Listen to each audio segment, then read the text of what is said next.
Hello friends, welcome to my channel Sushant. Today we are at the next topic, that is all about exchanging, and we are at the 11th position of our topic. We have got a very interesting case, very simplistic case about exchanging, and it is one of my favorites. It's black to play position. We can see that black has better presence of his pieces on the board. Rooks are doubled on the file, open file, bishop on e6, knight c5 well placed, attacking the d3 and the b3 squares.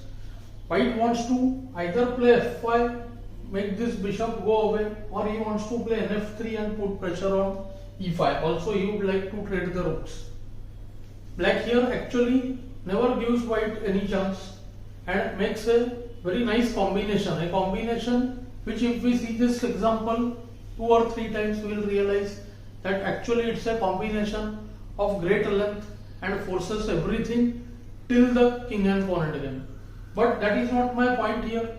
The idea is how the exchanges happen, why the exchanges occur, and as we have discussed before, exchanging is done when ahead in material. But here the reverse of it occurs. Black does exchanges and then at the end gains the material.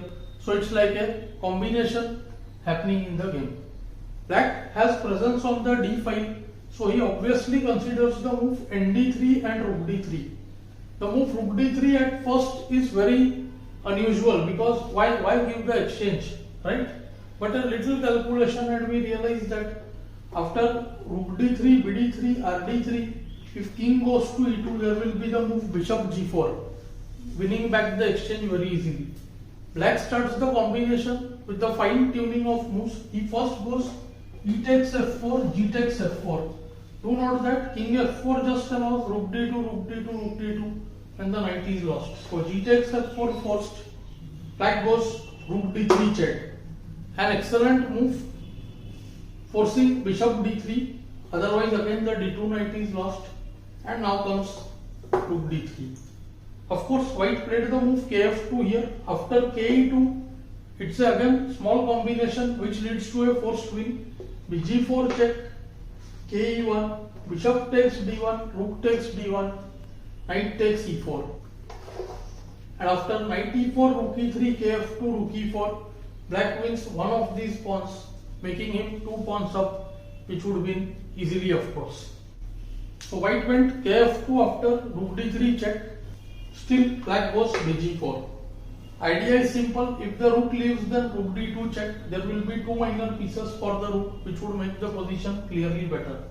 Now the e4 pawn is hanging. Black threatens bd1, rook d1, knight takes e4, because the d2 knight would be pinned. So white plays the move e5, almost forced. And here black forces everything. Bishop d1, rook takes d1. And this is the main point of the game, where black calculates till the end of the position. He gets a king and pawn endgame by force. First he forces a weakness into the white position. He goes with the very strong knight e6, attacking the pawn on f4, forcing it to advance f5. Another attack on f5 with the move knight d4. Note how nicely black is going to use the move nb3 using this pin. And after f6, g takes f6, e takes f6, he has managed to make the f6 pawn weak, isolated and totally advanced closer to his king. Now comes nb3 and we realize that black has actually made a fantastic combination.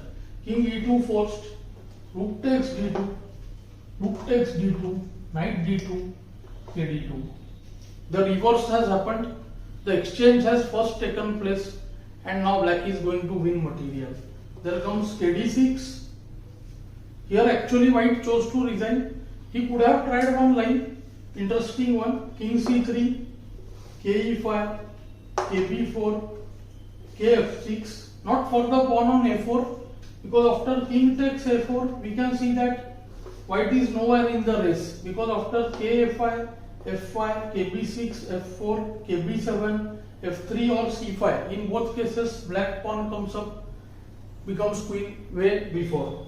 But white could try the move king c5 But even here after k e5, king b6, f5, king takes b7, f4, k c6, f3, c5, f2, k b7, f1 queens, and after c6, k d6, c7, q b5 check, and the pawn is lost instantly. Next move, and black mates soon. We saw one of the simplistic ways of converting the game. It was smooth and elegant. I hope you will find the lesson useful and instructive. Thanks for your time.